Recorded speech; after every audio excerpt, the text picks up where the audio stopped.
So guys, I've come again with a video from Dele Farotimi when he was asked a question about the state of the nation, and then people have come out to say that Tinubu governments are doing very well. So they asked Dele Farotimi, is that true?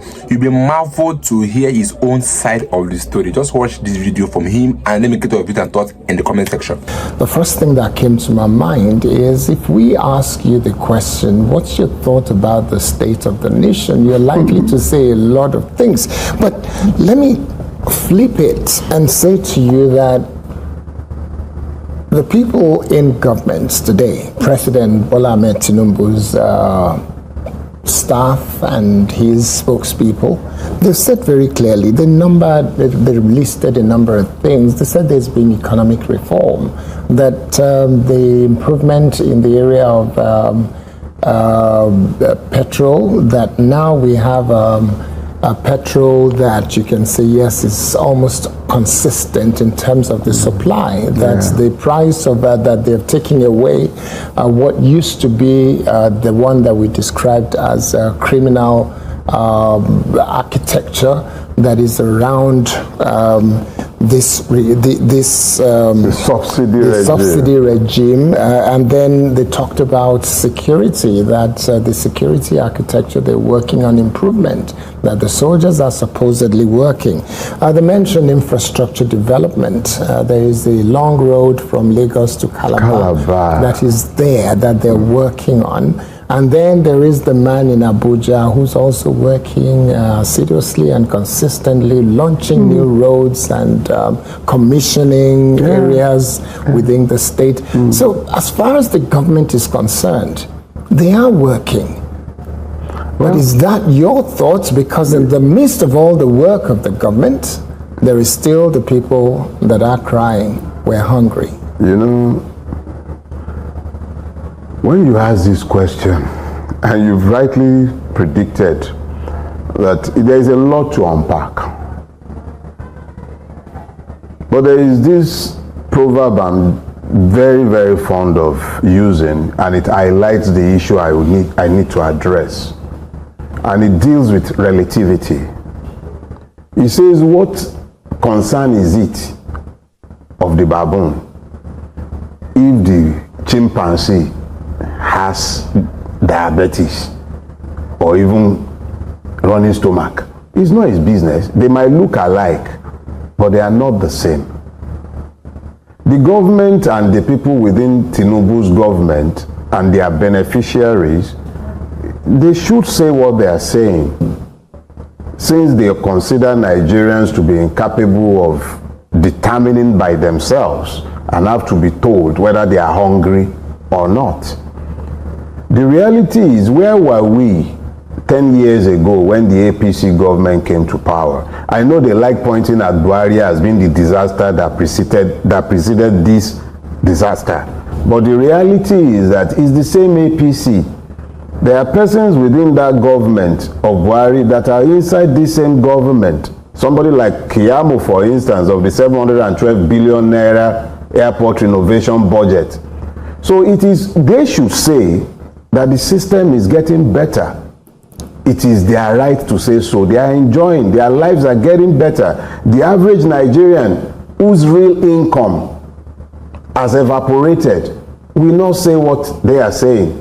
The real Nigerian who is spending his salary to fill a car tank, a car that he knows he cannot replace by the time that car packs up because his salary is meaningless, his business devalued. The naira itself, the naira is so devalued that you will probably find more dollars in the Nigerian bank than the naira cash.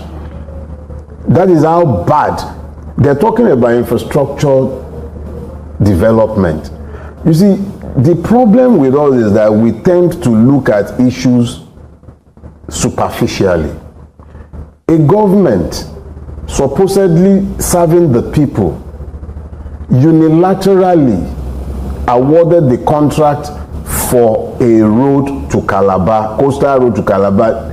Of all the things required by Nigeria, with almost 20 million children out of school, under the ages of 14, out of school, almost 20 million. That is the population of a lot of countries, both in Africa and in Europe.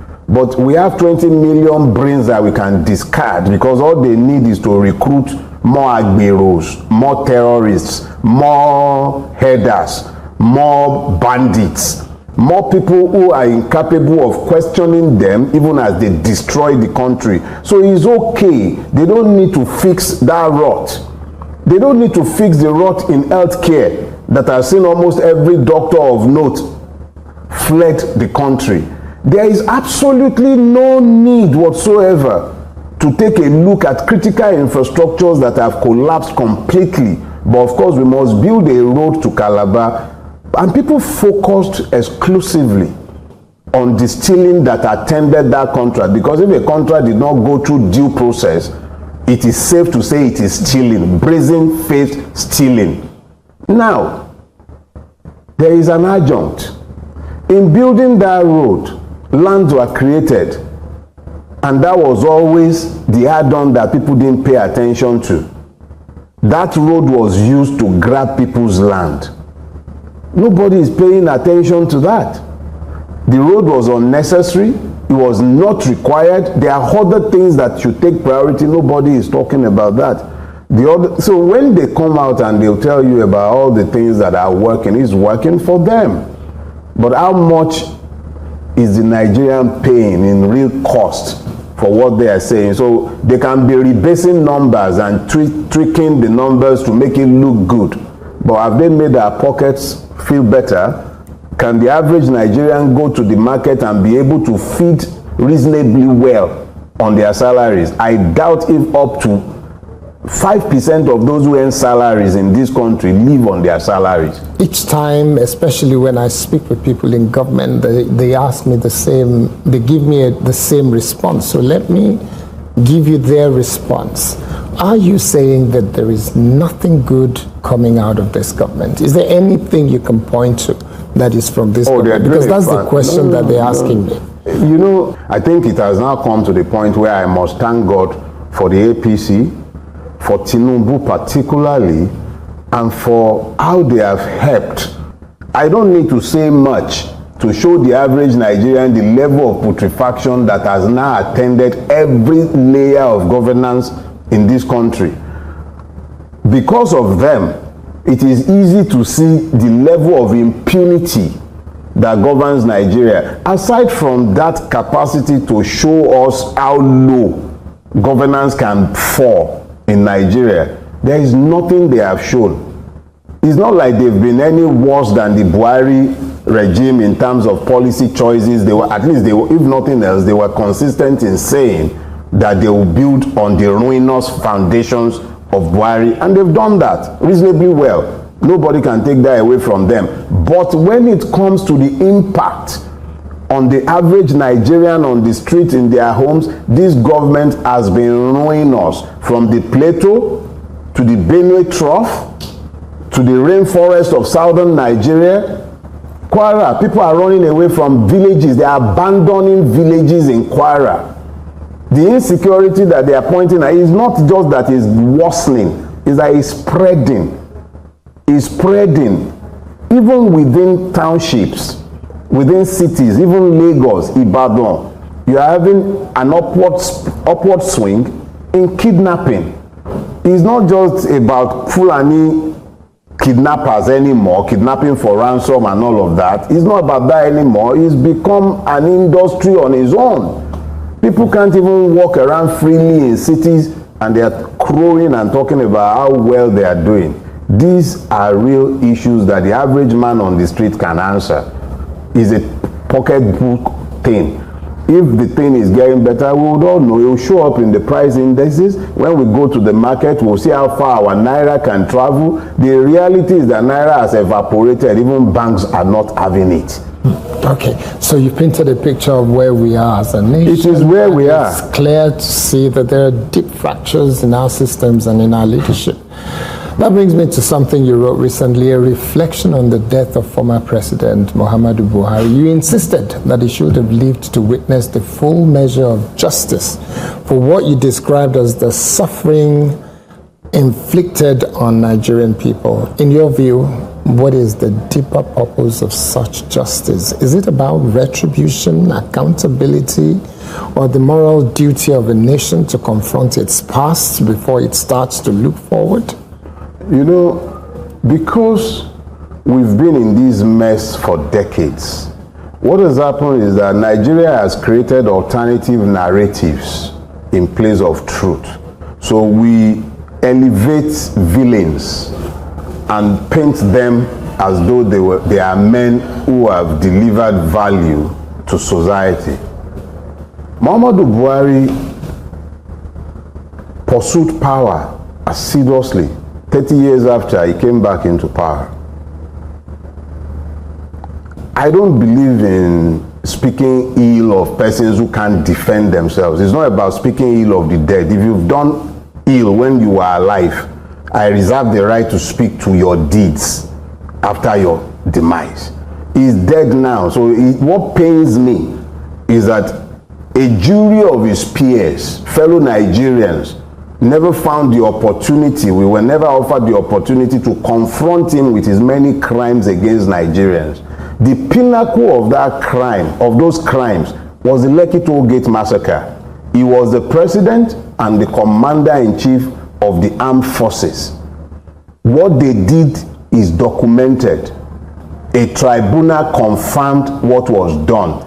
It is a travesty that even years after the fact, 5 years, almost 5 years now, we can't even say how many people died because government continues to deny the undeniable.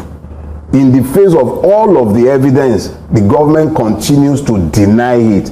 That alone is scary, that we are in a country where those who are maintained from the public purse are denying the murder of citizens in broad daylight. It's not even the murder alone that has now been denied. The very humanity of those persons, it's almost like you erase them like they never existed. And there are precedents for that. It happened when Abacha was taken over in '93. It happened in Zaria with Buratai and the Shia. Was that Zaria or Kamfanj? I can't even remember. Somewhere in Kaduna State. And then it came in broad daylight and it happened right here in Lagos. That is on one hand. And then what happened in northern Nigeria? We're talking about an elite class. What is it about our country that you can point to and describe as being elite? Nothing. Nigeria, as big as we were, we just got whooped 4-0 by Sudan. That's half a country that was. Where are the football pitches that used to produce good footballers? The school sports system, what happened to it? Is that elite? So when you look at the Falcons and the Tigress, what do you say to that in terms of... How many of those people are Nigerian based? That's the beginning of the putrefaction, the disappearance of every infrastructure that ought to support the production of the kind of men and women that used to represent us in the past. Everybody who can escape escapes, and most of the time when you need to find talent to do things in the name of Nigeria, they go and bring people who don't even have Nigerian passports but have Nigerian parentage. So Nigeria has been emptied of potential to the point where they can't even find persons within the country. If they make it a condition that the players must play within the country, be born within the country, we'll probably not be able to field teams in a lot of sports. Okay, we'll take a short break in just a second, but let me ask you, just recently there's been the incident of Kwam1 having an incident at the airport, and then there's the story of a young lady too who was on another airline that happened, and the entire nation has not stopped talking about it in the last few days. What will be your thoughts about the two incidents that seem similar, but yet the outcome are just so far away from each other? Okay, I think there are actually 3 incidents, barely separated by weeks. The first was Oshiomhole carrying out his aluta at the airport. Nothing happened. FAN, NEMA, nobody said a word. he went back to the Senate. Quam 1, there was enough sin in the public space. And frankly speaking, I think enough has been said as relates to the person. So I'm going to avoid talking to the person for now. And then there was Victoria. That too, unfortunately, a lot of that, even less salutary thing that people should have more brains than to be sharing, got into the public space. So whether we liked it or not, these things are in our faces. A lot of others have spoken to the incident, but I would like to talk to the systemic failure that the entire thing illustrates. I read Festus Keyamo this morning. I read his release, and it even deepened my angst in relation to the entire episode. Because every time the Nigerian elite is caught in a trap that is generally set for all, what then happens is that they must always find a way to open the cage so that that one escapes. But we must look to the issues. K1 got into a flight, at least was about to board, and he had a flask. The question to ask is this: would the British Prime Minister flying British Airways be able to carry a flask, whether it be water or alcohol? That's a different argument entirely. But would even the British Prime Minister be able to carry a flask into the BA flight if he wasn't flying private? He can't. There are VIPs all over the world, and I have zero problem with someone like Wasiu Ayinde being offered VIP treatment. He's deserving of it. But there is a difference between offering a man VIP treatment and subverting a system in pursuit of his personal comfort and preferences.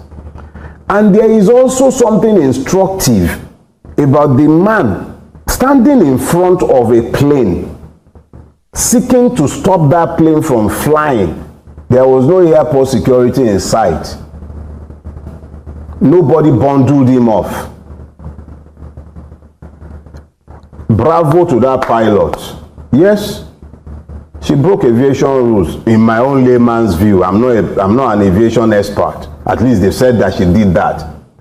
And then they suspended her. But Kwame went home. And then they announced a 6-month ban. And 6-month ban has now been commuted to 1 month. Why? Because everybody shouted on account of the differential scale of justice in relation to Victoria and Comfort and Quam 1. Why I mentioned Oshie Omole is to show you that these are the three that came into the public view. How many are we not seeing in the public view? The treatment of the three, the disparities in their treatment, the extreme courtesy with which Oshie Omole was treated in spite of his infantile truancy, the way Quam 1 was treated in spite of what should be above him, or rather, shall I say, beneath him, and then the humanization of Comfort. It shows you how Nigeria deals with its people. So when I speak to the fact that you don't have citizenship in Nigeria and the Nigerians are victims, and that impunity is the governing system in this country, it always seems so far-fetched. But I invite you to take a look at the tragic comedy that is playing out in our aviation industry, and then tell me if I require any further proof of how impunity has destroyed this country, ensure that we have no standards. Even in the resolution of the mess, the impunity came out. Since when did Keyamo begin to speak on behalf of NEMA? FAN, who is responsible for airport security, obviously has multiple breakdown of their system. What is being done about that? Why would the world take us serious if we don't take ourselves serious? On that note, we'll take a short break now. When we return, we'll continue this thought-provoking conversation with Dele Farotimi, exploring more of his insights on leadership, justice, and future of our nation. Do stay with us.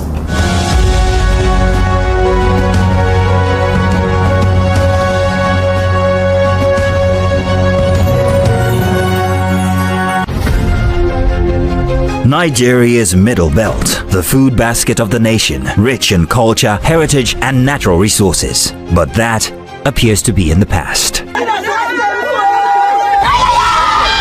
Now, the Middle Belt is known for attacks, deaths, injuries, displacement, and abandoned promises. It has become a battleground for survival and identity. But the people remain defiant, and change is coming. They burnt houses. This August, News Central takes its town hall series into the heart of the Middle Belt conflict. We will not continue to die in the hands of people helplessly. We are tired with what is happening in our land. No person is going to farm till today. Tune in for the One Middle Belt, One Voice, from conflict to action and justice town hall. Date Thursday 21st August 2025. Time 11 a.m. WAT.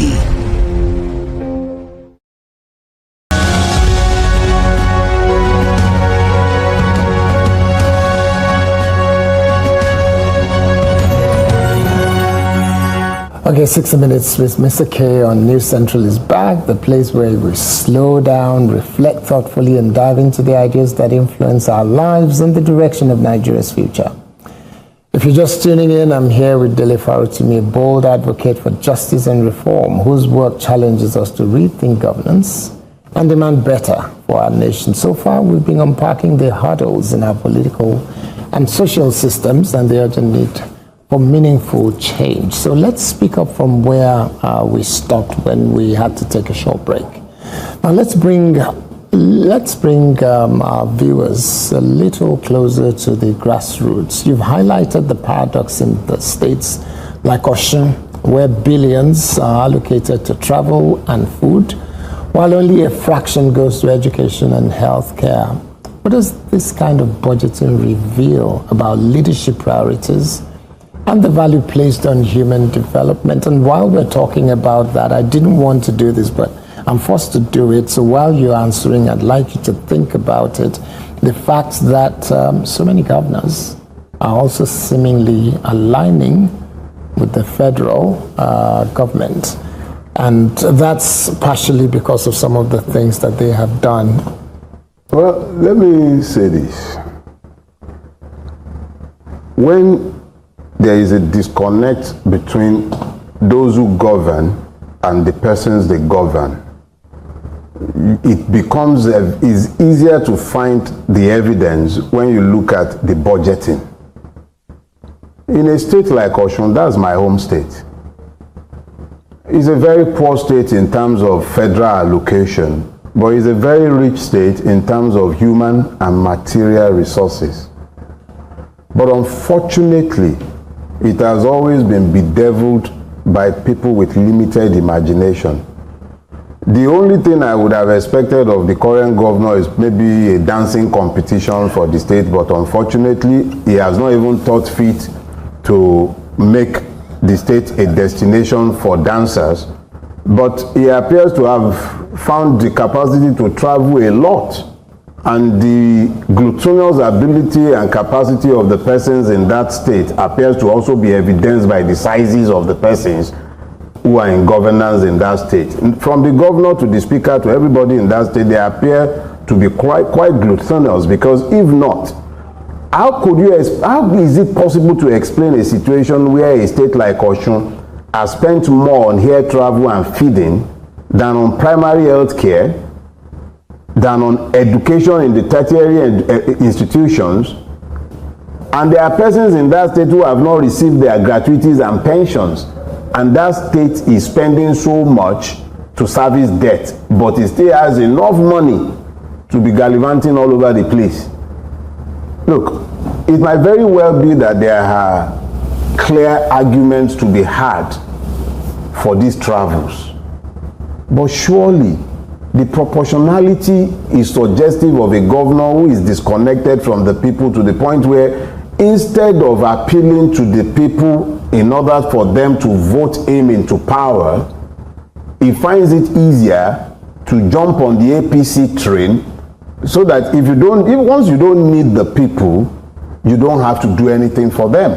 If the monies that are being spent on air travel and feeding had been spent on improving primary education in Osun, on improving the rural communities and providing them primary health care centers, those people would have come out to fight for him to ensure that the federal might of the APC would count for nothing. So the question you had as an adjunct to the first has actually been answered, because if that governor, as with the other ones all over the federation who are busy queuing up to join the failure of Tinubu's APC, they wouldn't do so if they were connected to the people. But they are disconnected from the people, and they have to connect to the ultimate force of impunity in the land so that they might be returned to power whether the people want it or not. So it's not about the APC having achieved anything, but because the APC under Bola Ahmed Tinubu is not shy about deploying the force of impunity. See, a person has to have shame before they can self-censor themselves. The APC is completely shameless. He has no shame about being, none of them is ashamed of being called thieves. After all, the chairman of that party was a man caught on video with money being stuffed in Babariga. The politicians you see jumping into it, they are jumping into that party in order to protect the loot, to make sure that nobody carries them. Look at our friend Tambuwa. If Tambuwa did not have any skeleton in his cupboard, nobody will carry him now. Say, I'm in my house. Why haven't they come to carry me that I stole money? But they went to carry Tambuwa. If Tambuwa will join the APC tomorrow, like Oshiomole told all of us in broad daylight, his sins will be forgiven. So what they are doing to Tambuwa, you can call it evangelizing. So they are evangelizing him. They are preaching the gospel of the APC to him. So when he accepts the gods of the APC, you will find that the EFCC will suddenly forget his file, just like they forgot Akpabio's own, and just like they forgot those of each and every one who you find sat at the high table of the APC. Okay, I'm lost for words now. I don't know. It's just the reality. It seems like, yes, it is the reality. Well, still on the welfare of citizens of Nigeria. We citizens, please. We don't have citizens. No, we the people. The least we can, no, just call us the victims of Nigeria. Oh, we are the victims. We are victims of Nigeria. People who are protected by law are citizens. The difference between victims and citizens is the protection of the law. For the law to protect you, you must live in a place ruled by law.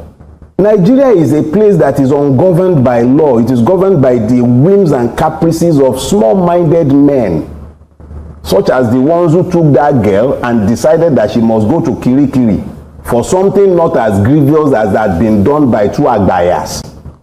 Do you understand?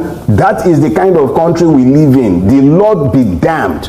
And if you doubted that, by the time Keyamo finished vibrating this morning, I'm sure nobody was left in any doubt. The supervising minister can speak over the FCA and the NCA and what do you call them? FAN. He could speak over NAMA. He could unilaterally reduce suspensions. He could unilaterally reduce bans. No due process, nothing. Because somebody somewhere has decreed that, okay, let the outcome be like this so that all this noise will go away. So in order for that noise to go away, they will do anything for it to go away, and it's not something that started today. So I'm not pinning it on Tinubu alone. Even Obasanjo that you will clap for and say he was the peak of our democratic experiment. How did Abacha's son leave prison in the Abiola, Kudirat Abiola murder case? He gave up money, and the Supreme Court promptly freed him. Is that the charge for murder? So it's not today that Nigeria has all, they walk to the answer when it's not convenient for them. They just do wuru-wuru to the answer, and then everybody go home and say no more. Okay, let's talk about the recent arrest and release of Omoyele Sowore once again. In your case, they came, some people said they were like Gestapo to your office to arrest you. In his case, he was asked to come and present himself, which he did. And the conversation has been showing that there is a lot of worry about the Nigerian policing. You don't have a police, you have uniformed thugs. If you say, let me illustrate that. I'm sorry, it will come out. What happens is that I tend to cut to the chase. So let me break it down. In Yoruba language, we call police Olopa. Olopa means the person who is bearing the staff of office. The person who goes, if the king is sending his messenger to go and inform the townsfolk to do something or the other, he will carry the king's staff of office and make the announcement in the name of the king. So essentially, the police is the representative of the state in relationships with citizens, right? But the police is a creation of law. And when it is not bound by law, it is no longer the police. The Nigerian police is not bound by law. The AG and the Inspector General of Police has outlived his time in office. He's an illegal IG. That is the argument that Yele has been making, and I guess that was what got under the IG's skin. So he got under his skin and he has acted in the manner that every Nigerian big man would act. And how much bigger can you be than the Inspector General of Police? So you have the chief thug instead of the chief police, because in the absence of laws to uphold, you only have impunity. You're a lawyer, my dear brother. I am very specific. I'm sorry. Let me. When you call I laid the foundation. I have a reason for saying so. There will be a question I laid the foundation for saying so. I laid the foundation. Yes. To be a policeman, yes, you had to be working in tandem with the law. Abi? Yes. I am saying to you that Egbetokun is no longer a policeman. That is the reality. He is in office because Tinubu wants him in that office. The person you call Tinubu is still the president of the Federal Republic. Not because my vote got him there. It's not. No, see, yes. I think there was a time I was asked the question. You were actually the one who asked the question, is Tinubu my president? And I answered you very clearly. I am trained as a lawyer. I am not an anarchist.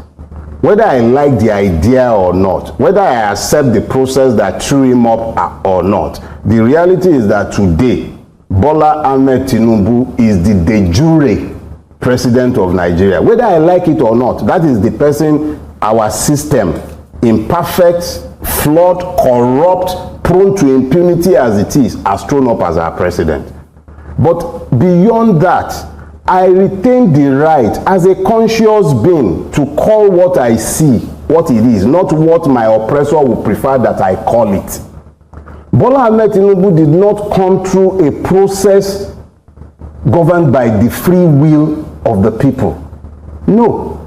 A man announced the election result without a basis for announcement, no result from the states shown to anybody, and he blithely told everybody in the middle of the night, go to court.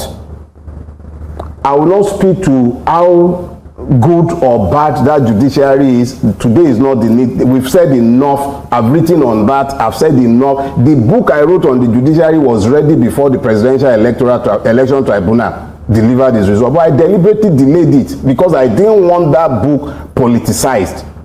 I did not want it to seem as if I was scandalizing the judiciary for political reasons. And the book was not about persons, it's about the system. So he is the president, let's leave it at that. But when it now comes to the actions that he has retained Egbetokun in office outside the dictate of law is beyond argument. The law says he has the right to do what? Whoever becomes within a prescribed. If the law gives you the power to do something, that's the beauty of the law. The law gives you a power, and then it sets out the limits of that power and how that power should be used. Egbetokun in office is an abuse of power. But Yele did nothing wrong. It is the thin skin of the Inspector General that led them into the error of arresting him over what? If there is any substance to this, if you have crimes that you want to charge persons with, there are proper ways of doing things.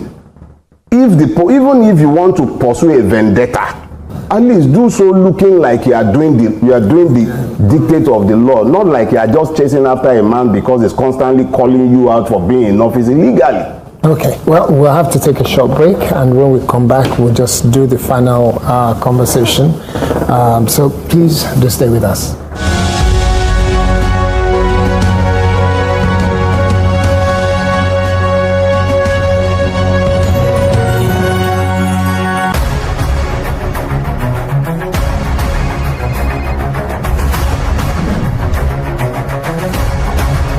how do we save this country? You moved from the APC to the PDP. Therefore, listen, I'm still paying teachers in Ondo State. If Olabode just should be expelled from the party. It's an existential imbecility, utter nonsense. Join me, Dapo Adeboye, on Politics HQ, where Nigeria's political heartbeat is felt.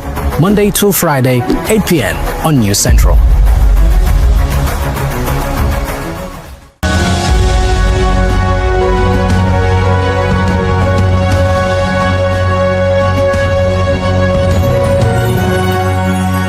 You're still with us on 60 Minutes with Mr. K, the show where we have honest, deep conversations about the forces shaping Nigeria's future.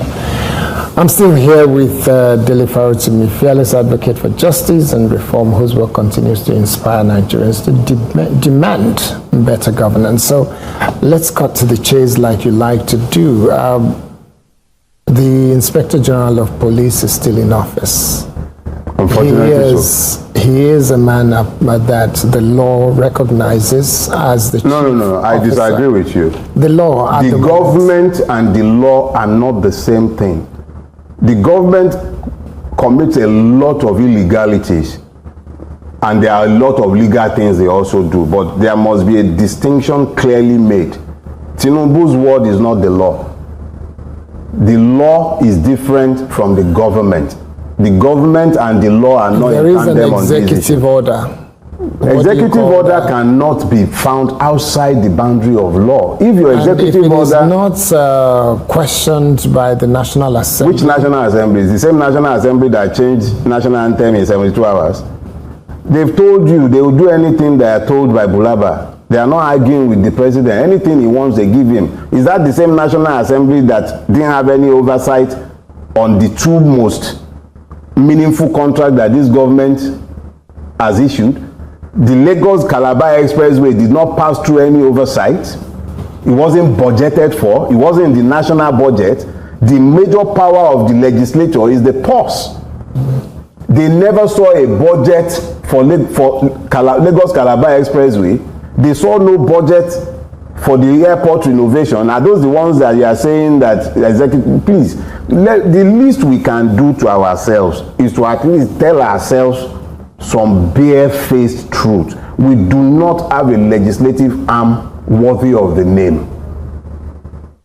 So if the president, we're essentially in a dictatorship.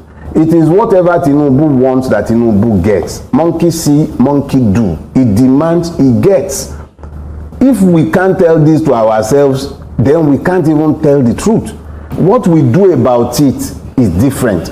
What it is different. What it is today in Nigeria is that the Nigerian judiciary, the Nigerian police, the Nigerian legislators, each and every one of what should pass for institutions in every other country in the world will do exactly as they are told by the president. Yeah, that is very worrying, but let's look at where we're going, because now you've created the foundation and you've made it very crystal clear that this is where we are, and it's more than troubling. It's heartbreaking. I can't find any other word to use in describing how troubling this is. So if we want to move on to a way forward, 2027 is coming upon us, and we're looking at a situation where some people said, I think it was some members of APC that said, oh, a bunch of thieves and people that didn't do well in government have put themselves together and said they're joining ADC, and they now think they will be the Messiah of Nigeria, that they cannot be. And meanwhile, those same people said, no, you in government as APC, you're not the Messiah of Nigeria, you have run the country down. So are we in a situation where we're between the hard place and the rock? Nah. The choices have never been clearer for the Nigerian people. There is no difference amongst members of our political class. And I use the word political class loosely. We neither have politicians nor have people who have class operating in what is called our political space. We essentially have people who do not see the Nigerian as persons to be served. They see themselves as persons who need to be served by the people they are meant to serve. So if the APC person will look at the ADC politicians and say that they are persons who failed at governance, the question is, who are the persons in the ADC? Are these persons, were they not in the APC yesterday? More than 90% of the persons who you point out in what is the ADC today were either in the PDP or the APC itself yesterday. Rotimi Amechi will come out and be preaching the gospel of how to save Nigeria, and he'll be telling, look, they are within their right to say those things they are saying, and that's why me have never been interested in their coalition. It is the Nigerian people who can change this situation.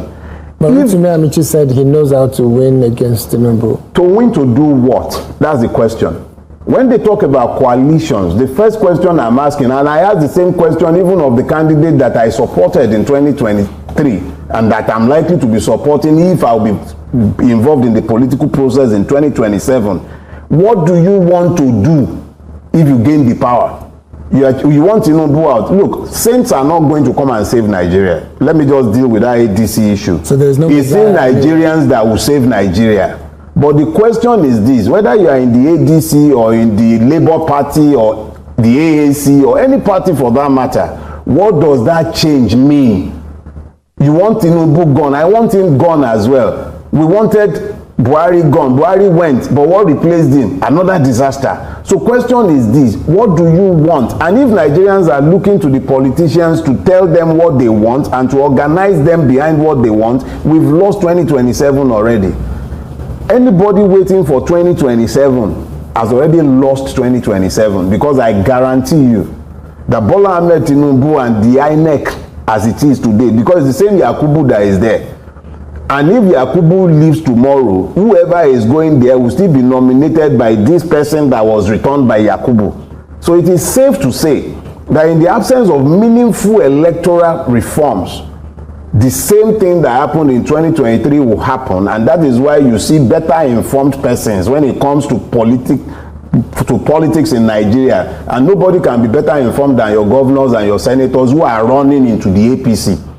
They see how much we detest the APC, but they know that the APC holds the power unless this system changes in determining who is returned as president, governors, and elected officials in 2027. So anybody who is interested in change in 2027, whether those be the ones in the ADC or anywhere else, would need to find an alliance with the Nigerian people. An alliance between politicians will not do anything to move the needle. Tinubu is not going anywhere because politicians found alliances. He will remain in that place, and we will all continue to cry until 2031. Nothing will happen. He is a man very at home with impunity. He has no problem with it. Are you implying that no matter what the coalition does, if that coalition does not connect with the Nigerian people to the point where the people themselves are desirous of change and they are willing to stand behind their votes, nothing will change. In 1993, we didn't have IRF. There was no beavers. But we had free and fair elections because the people were tired. They wanted change. Even though it was subverted, they stood behind their vote, and we all knew the result. In 2027, that can only happen if the people are connected to the struggle for change. If all that they are doing in the name of coalition is that they are going to bring that odious fellow from Kaduna, and then they are bringing all kind of characters that have ruined this country, the one who could even pay my father's gratuity in Osun, that's the one that is calling himself the secretary of the ADC. If it's those ones, they have lost. They need to connect with the people. Without connecting with the people to energize the people to want that change, 2027 is a waste of time. It's a waste of time. Without the people, is a waste of time. So how do you connect with the people? It's very easy. ADC that you said there is odious one from Kaduna, there is odious one from Osun that won't pay your dad's gratuity. It's not only, we call him Baba Fusa, that's half salary. Baba Fusa, that was a sobriquet.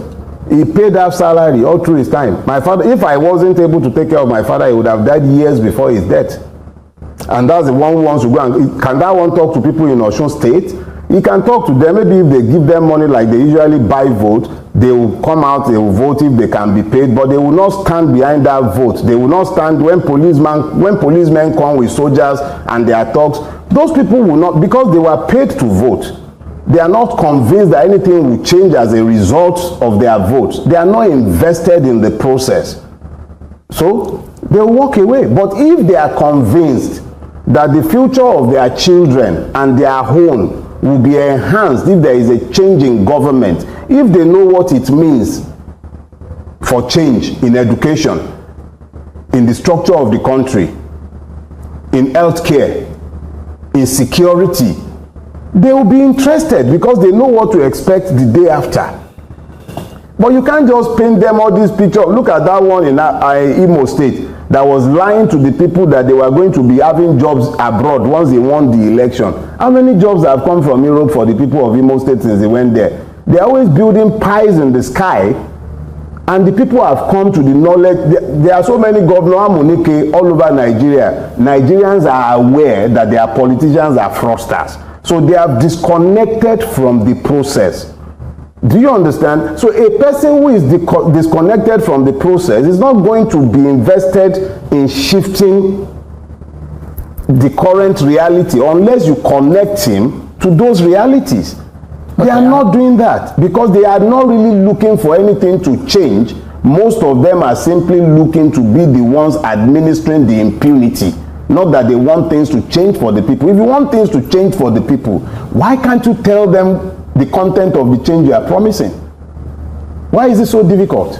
Okay, so where we are, we have to wrap up this conversation, and I can say to you, my dear brother and friend, there are some of us who have come to the conclusion that we can't see a way forward. I can. What would be the way forward? Connect with the people. Nigerians are resilient, but there are also persons who have the capacity to draw conclusions on their own. Nigerians are not unaware of the current state of their country. Forget all the lies that they have been told left, right, and center. They can tell when they are hungry. They can tell when they are safe. They can tell when their minds are at rest, and they know they are not right now. If anybody is looking to connect them, he has to show them in clear terms. If we win, this is how we will change things. It might be difficult. There is not going to be an easy path. In education, we already have an educational system that is unfit for purpose. We are graduating illiterates. Teachers themselves are illiterates, and we are not owning up to this truth so that we can address them. Tell the people. Tell them how you will not buy yachts, you will not buy new planes, and tell them what you will do with the money saved. Tell them how you intend to cut governmental waste. You have 36 states. Are we going to continue running 36 states, or these ones are already talking about creating more? Tell the people. Show the people by introducing confidence-boosting measures that their votes will count for something. There is no grand vision ruling Nigeria today. Give them something to pursue. No matter what you say about North Korea, every time you look at them, they will say, oh, they are starving, this one, that one, but they have nuclear weapon. As destructive as it is, that is something that a lot of better endowed nations are incapable of having. They have it under crippling sanctions. They have it. Look at the Chinese. We say they don't have democracy, but they are the most developed country, at least the fastest developing country in the world today. There is a national vision behind which the people are called. Who is calling our people to a national vision? So it's not like the people are incapable of rising above where we are. It is those who presume to lead that are ruining us instead of ruling us. They are not leading anywhere because they are blind. Okay, so if Peter Obi emerges candidate of any political party, would you still support him? Not necessarily. It will depend on what he plans to do with power. I'm not following a person. I'm not following man. He's a good man.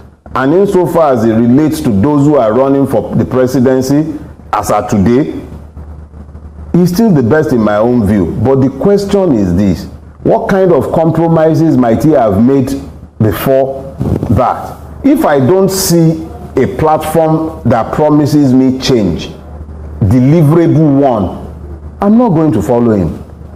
If he is on a platform where I know that he can deliver what he is promising and he will not be institutionally hamstrung by the system that has brought him to power, then I'll follow him. But if I'm seeing a Peter Obi paired with an El Rufai on a ticket, or I'm seeing him with an Amechi, in fact, it's not even possible. But the point is, there has to be clarity as to what he plans to do with power. This illusion of personnel change was sold in 2015, and that was what brought us into the Buhari mess. So how would a Peter Obi on his own, without galvanizing the people behind the vision, change anything simply because he was given office? I need to know what that power is meant for. Okay. So he has to convince you. Oh, I have to be convinced. It's not, no, I have to be convinced. I have to know that he is going to pursue change. And if he plans to pursue change and the system still remains the same, you still have the same National Assembly. You cannot change anything retaining this system. You can't change anything. You can get into power, but you must be clear about what you want to do with that power, and you must be honest enough to have declared it so that we can hold you to it. It's not enough to be making silent deals that you will change. No, that change has to be on the table. Okay. If we had substantive changes to be discussing and debating, we would have stopped debating ethnicity, religion, and all kind of idiocies that tend to occupy Nigerians. The only reason they have time to be discussing inanities is because they don't have anything serious to discuss. In as much it's as if the government are doing better than the past government, but the God's truth is that people are still living in abject poverty. People that makes 100,000 a month, that 100,000 is not enough for them personally. Talk more of families, and in Nigeria you can count how many people that make 100,000 naira in a month. What we have more is 25,000, 30,000, at most 50,000. And then ask yourself, how much is 25,000 naira going to do for a family man in a month? That is when you can talk about how the government have improved the economy. Because the economy have not been improved. Security have not been improved. The level at which people are buying these days is alarming. The level of security is alarming. Where a vigilante member can even carry power into his own hands and do what he wants to do and go scot-free. That is the level where this government have gotten to. If they can work on these sectors, on these areas, then we can boast and say that, okay, this government are better than that government. But the level of insecurity is too much. The level of carelessness in our health sector is too much. Tinubu always say, let us invest in our education, health sector, agriculture, and let us turn this country to a country that only consumes to a country that produces. If the economy is not being fixed, then there's nothing you can boast of and say that this government have done. If they can't boost our economy and work on insecurity, then there's nothing we can boast of and say that they've done. Not minding that Ngozi Okonjo came out and say that APC government have done well. They've done well where people are in abject poverty. How many job opportunities in Nigeria today? But every year we have thousands of graduates. Where are they going to work? They will finish school, there's no work for them to do. They will end up joining court, doing this one, doing that one, because they need to get money to feed. But let me get your views and thoughts in the comment section. I'll be you guys in my next video. Don't forget to subscribe. It's your boy again. Take you guys in my next video.